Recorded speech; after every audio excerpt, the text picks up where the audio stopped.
What is up, you guys? This is the White Rabbit, and welcome back to WWE 2K18 My Career. And we are at the pay-per-view Payback.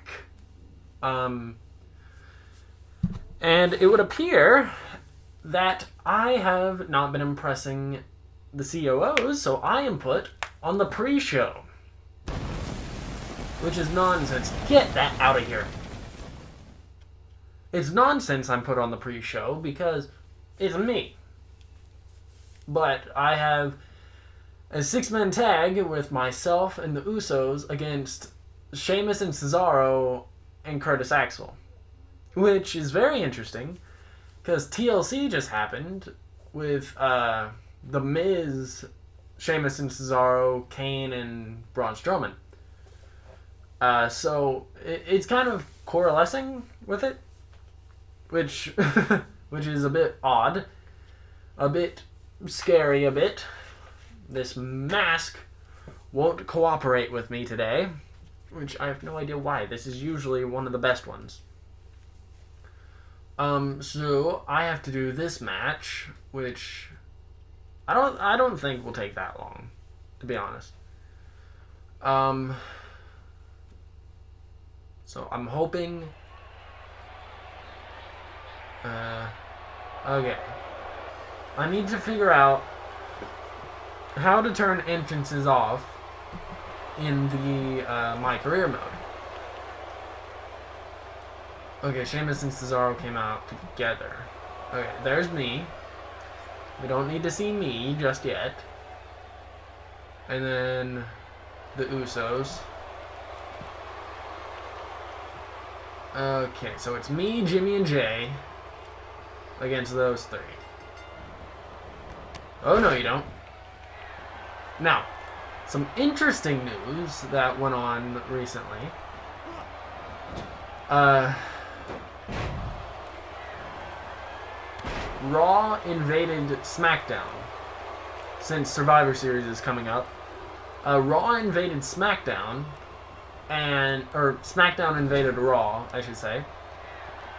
And SmackDown completely demolished the Raw locker room.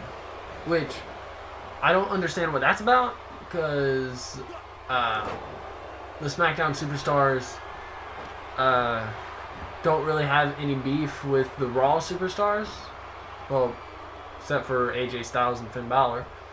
But that's only because they were in a match together at TLC. But I don't understand why Shane McMahon decided it was a good idea to have SmackDown invade Raw and basically just destroy their opponents before Survivor Series is even there. Which is a good tactic, but it's not a real professional one.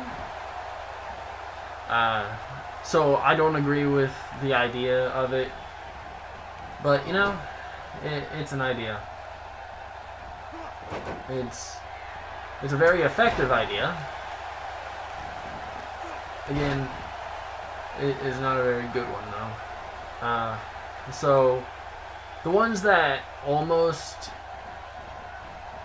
took down the SmackDown locker room, coincidentally, was the Shield, or the 2/3 of the Shield left of Seth Rollins and Dean Ambrose.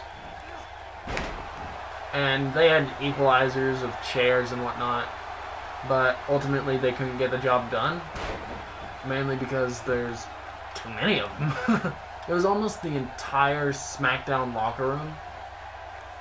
And to have that many superstars attack the Shield was overwhelming, I guess would be the correct word for the Shield's case. No. Oh, you're staying right there. Perfect. But, having basically 40 superstars attack you is enough to make anyone fall. So I don't know. It goes back to me not understanding why it happened. I don't know. I'm at a loss for words of the entire thing. Because Shane McMahon is supposed to do what's best for business and all that. I don't see how attacking your opponent before Survivor Series is best for business. If they do that, they'll have a known contest, which, granted, they win the match, but then then the fans don't have a match to watch, and Survivor Series basically can't happen, which would not be very good for business. So him going and attacking their opposing team before Survivor Series and trying to take them all out really is not what's best for business. Granted, like I said earlier, it's a good strategy. It's just not good for business. But yeah, granted, the male superstars did not attack the female superstars. The 5 female superstars that were supposed to be in the Survivor Series for the Raw team got attacked by the female superstars who are going to be in the not Battle Royal, the match for Team SmackDown. I don't know where the heck I was going with that. What was that? What was that? Anyway, the girls from Team SmackDown attacked the women from Team Raw. And Team Raw's divas got demolished, just like I'm being demolished by Cesaro now. So those athletes got taken out, and I don't see how any Raw superstar is going to be able to compete at Survivor Series unless by some miracle they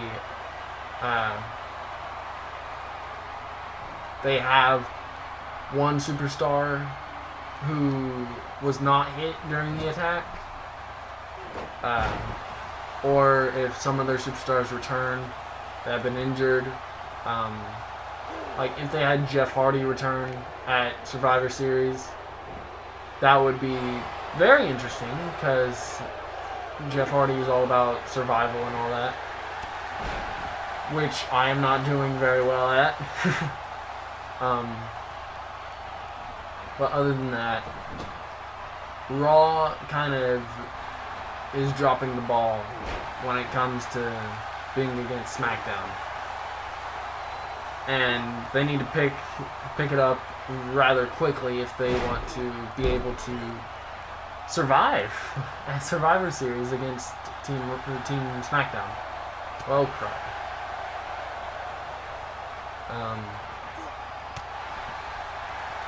And I don't really know what else to say other than they have to find superstars who are near 100% to go up against Team SmackDown.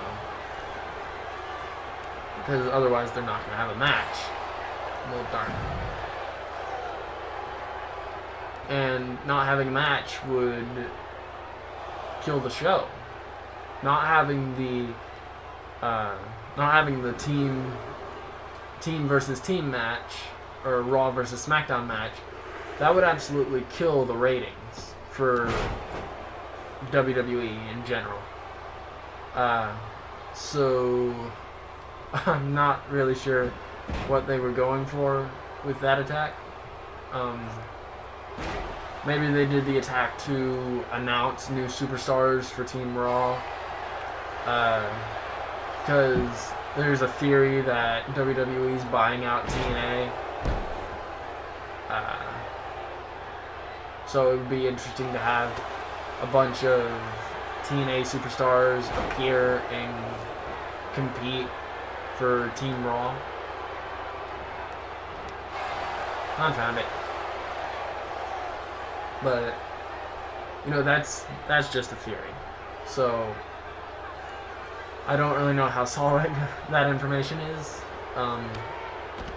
Then also, I'm going to switch gears a bit and talk about TNA. TNA has apparently killed off their connection with Jeff Jarrett and the GFW. Now, what does this mean for the Tag Team Champions? Does that mean they have to vacate the GFW and Impact Tag Team Championships? Or does that mean they just go back to the original Impact Wrestling Championships? Or the TNA Championships? Also, the women's title, the World Heavyweight Championship. It alters a bunch of things that they're no longer with GFW. And a lot of that stuff that it's altering is major stuff, like the championships, the wrestlers. So you kind of need that information, then keep it in hiding. So I don't really understand what they're waiting for with the championships and the superstars and all that. But I kind of get why they're trying to keep it quiet, which didn't really work because it's been heard of by several people.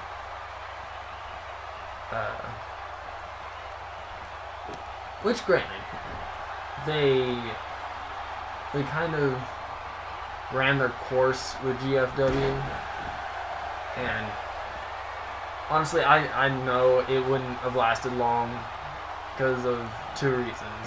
One, TNA is always changing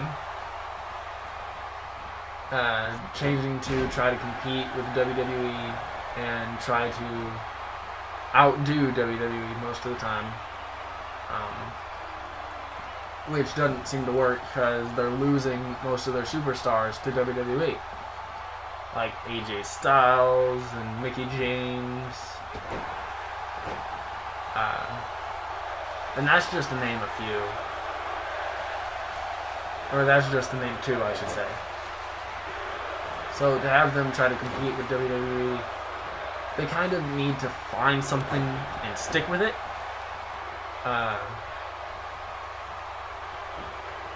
Because otherwise they're not really gonna be able to compete if all their superstars are being taken away and taken to WWE. Get out of here, Travis.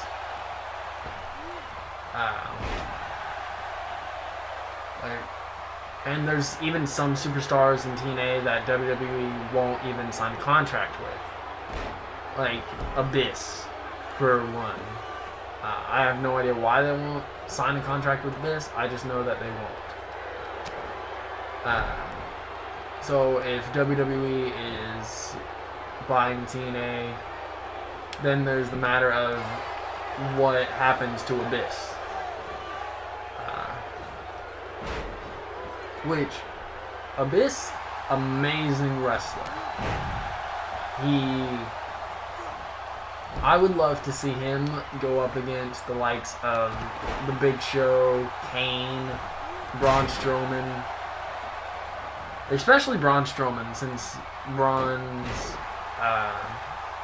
kind of signa is he's the monster among men. And Abyss's name is just the Monster Abyss. But then that also calls into question if they hire his manager. And just a bunch of technical stuff that I have no idea about. Oh, no, you don't. I got the ref. Let's see, what else? What else do I need to talk about?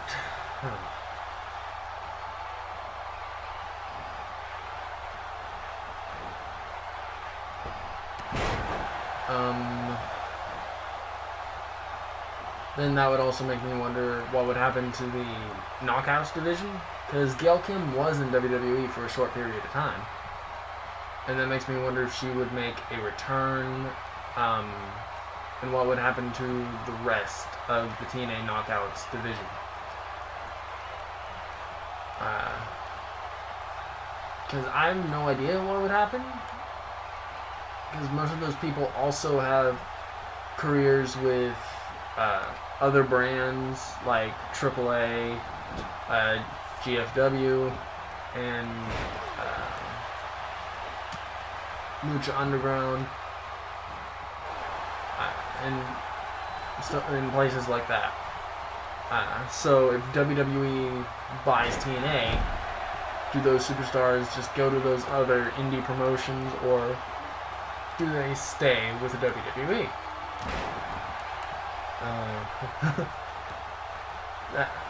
It's just one of those things. Do they do A or do B? I don't really know what to tell you on that, other than I don't know what to say.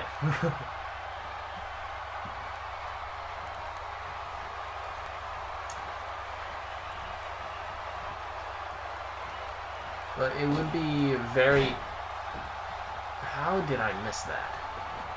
As I was saying, it would be very interesting to see, like, Rosemary go up against Nia Jax or Natalia or someone like that. Or Paige, even, if Paige comes back. Because they just have those personalities that they would clash rather well. Or not well, but, you know, they would clash well and they would make good fights. Then also, it makes you wonder if they would adopt some of the match types. And I have to break this because I have to score the win. That's the mission. Got you, ref. I know people are probably screaming at me right now, like, why did you not let him win? The mission before I got into the match was I have to win, I have to make the pinfall. Anyway, as I was saying, Paige and Rosemary would be a very interesting battle to see happen for two reasons. One, because I want to see it. Two, because it would be interesting to see Paige yelling go up against Red Mist from Rosemary.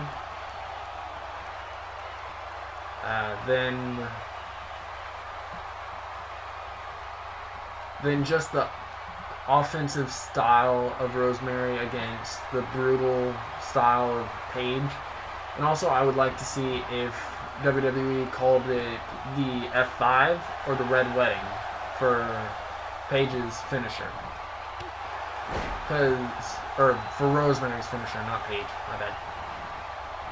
Because basically what Rosemary does is just the F5 that Brock Lesnar does. So I want to see if they call it the F5 or Red Wedding.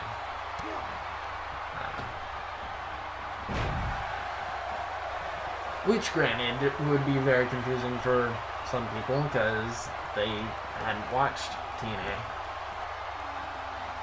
It is very hot in this room. I forgot to turn the fan on.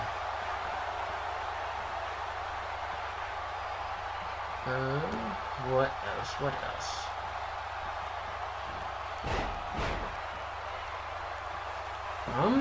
I think I've ran out of things to talk about. Which, that's never good, because I still need to commentate for a while. Because this match is going on way longer than I thought would actually last.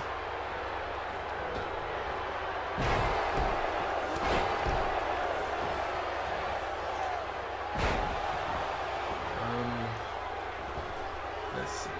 We haven't really seen any new superstars show up in WWE. which makes you wonder if they're just keeping most of their people in NXT and stuff like that. Because now they have the 205 Live show, which is just basically the Cruiserweight show. And that kind of ruined the thing. Which I'm glad they brought the Cruiserweight division its own show. It's just, it kind of demolished the roster a bit. Because you used to have all those Cruiserweight guys on Raw or SmackDown, and they would do their own thing in their own classified matches. But now they're just in their own realm, which granted is a good thing, but it takes away from the experience, like seeing Kalisto go up against the Big Show. I just had to make an example, because the match I remember is Rey Mysterio versus the Big Show. And like Big Cass against Sin Cara. Enzo Amore finally getting his revenge on Big Cass.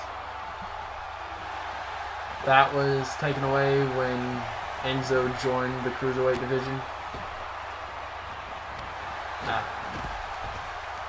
Just a bunch of matches that people wish would happen, but now they can't really, since the Cruiserweight division has its own show.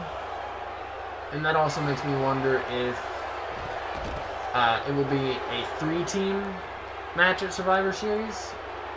Like Team Blue, Team Red, and Team Purple for 205 Live. Which wouldn't really make any sense to me, since, well, it kind of would have 3 members of each team in a match, or in the match at once. But at the same time, it's a matter of the match lasting so long and taking up so much of the airtime for the rest of the matches. Because the matches, or that match in particular, can last forever.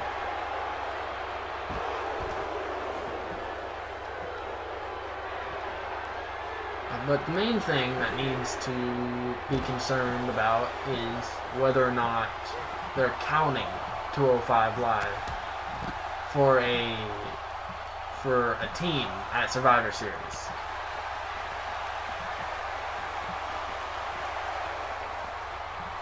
Because then, if they're not, that just, it kind of takes away from a team, and kind of takes away from a show if their team is not at Survivor Series.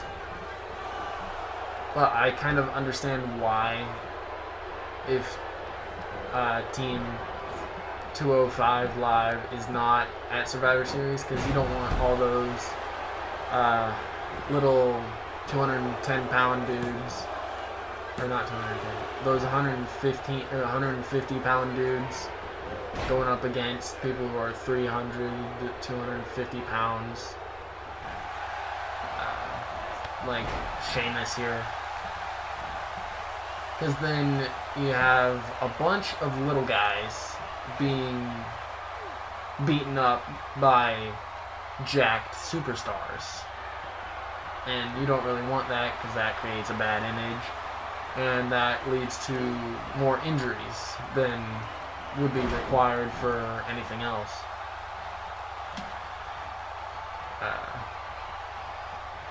Then also, there stands to reason that, oh, the ref's out. I need to take this opportunity. The ref got up fast.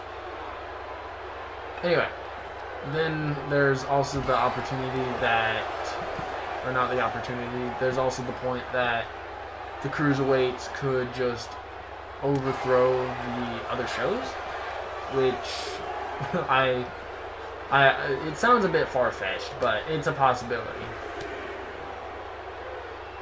Because those little guys do stuff like that. They just flip over the ropes. They do a bunch of flips, is what I'm trying to say. Every Cruiserweight, except for Enzo, from what I've seen, does a flip. At least one. and does high-flying stuff. So it would be very interesting to see the cruiserweights go up against main roster people in Survivor Series. But at the same time, it would be kind of sad, I guess. I don't know. It's just a bunch of gobbledygook.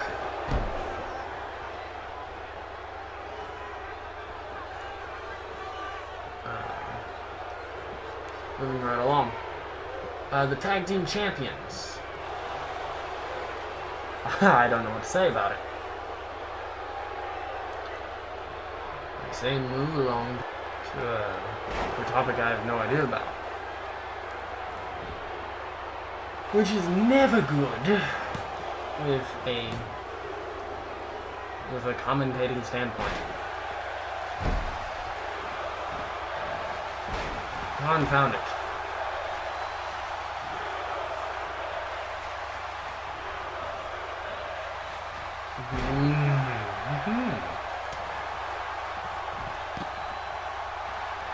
But nevertheless, it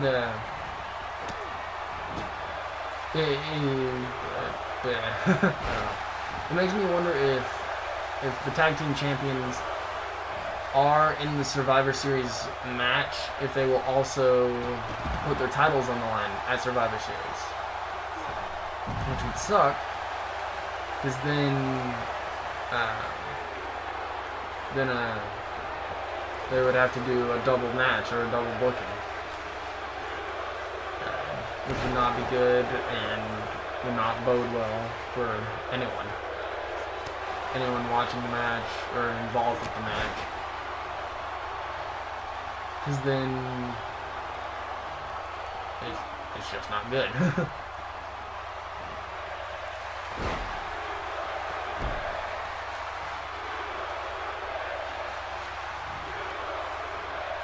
Who are they chanting at? That's what I want to know. Who are they chanting "You look stupid" at? There we go. Get up, get up, get up. Come on. Shut up. There we go. Come on. 1, 2, 3. Alright.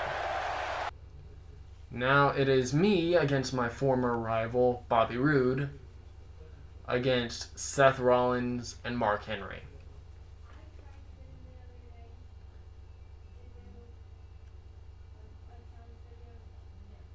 When would this match ever happen? I have no idea. Why in the world would this match happen? I also have no idea.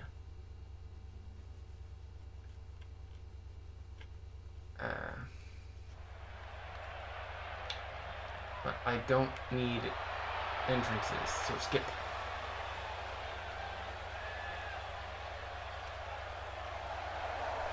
Skip.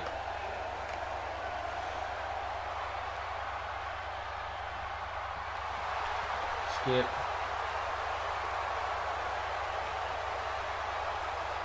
And skip. Alright. Let's get to it, Seth. There we go.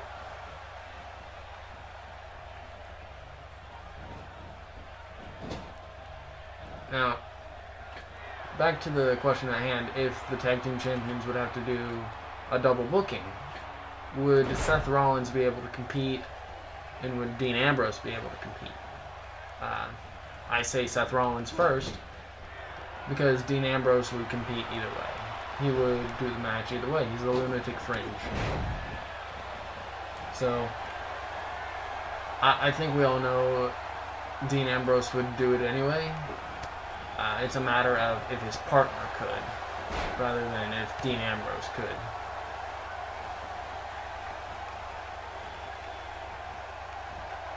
Confound it. Bobby, you put up a fight when I was in NXT. What happened? What happened? Get off of him. There we go. Side Russian leg sweep. Come on. No? Why? Why won't you tag me in?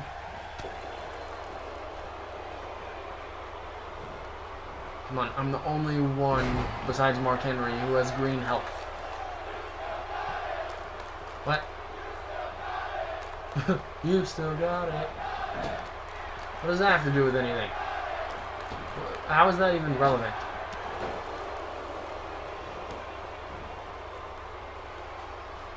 No, no. Okay.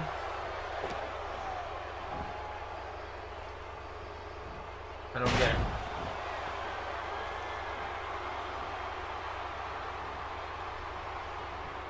Where? Come on, Bobby. Not that. Get up. Reverse. Get here. No. Get over here and tag me in. That's quite the opposite of what I said. Good. Get him down. Tag me in. What are you doing? Okay. That's not a double team. But it works, I suppose. Come on, tag me in.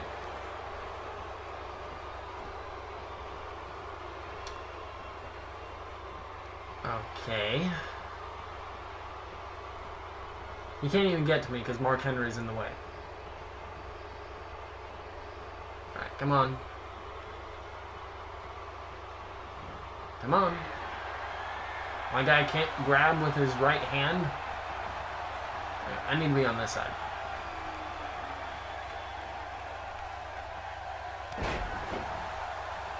Come on. Tag me in. There we go.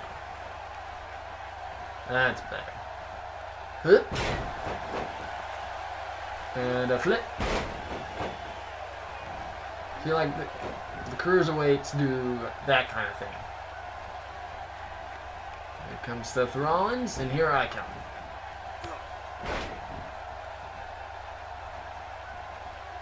Come here, Seth. Hurricanrana. That was kind of a nice combo. That was not. This is not a nice combo. I say mainly because it's being done to me. Come on. What you got? What you got? Nothing. You ain't got nothing. Come here. There we go. Come on.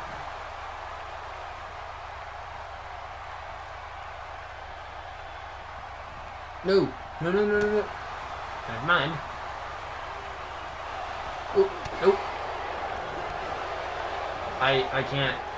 Oh. I forgot. Nope. Aha. Oh no, you know, where do you think you're going? You're coming back over here. We're getting this finished. Come here. There we go. Ugh. One Seth. Ow. I need to trust in my tag team partner. I need to trust in my tag team partner. There we go, finally. Come on, ref. One. A one? Are you serious?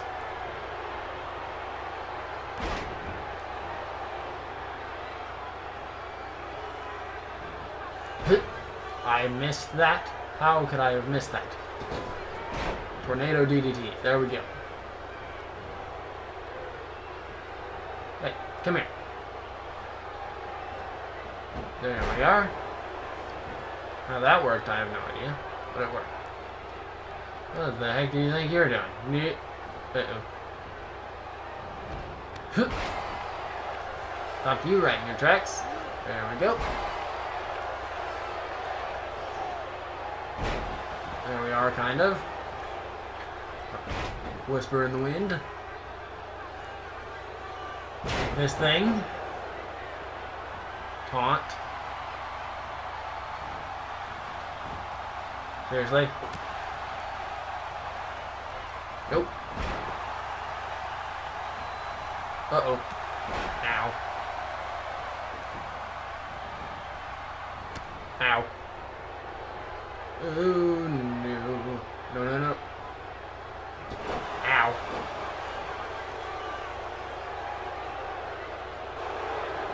Uh-oh. No, no, no, no, no, no, no, no, no. Nope. Uh-oh. Come on, come on, come on.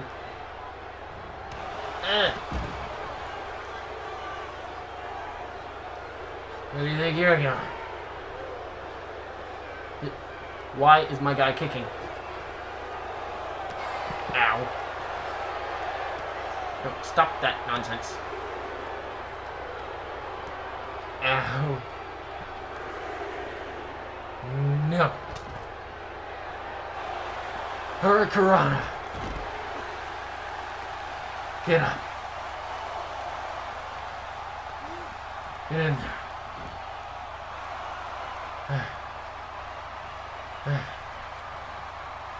Come on. Come on.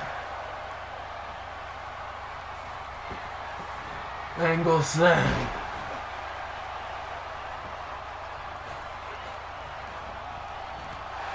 Confound it. Confound it all. I'm just gonna pin Seth. I'm just gonna do it. Come on. 1, 2, 3. Well, I'm going to leave this one here, so thank you guys so much for watching this one. If you liked it, you know what to do. Keep things crazy, and I'll see you guys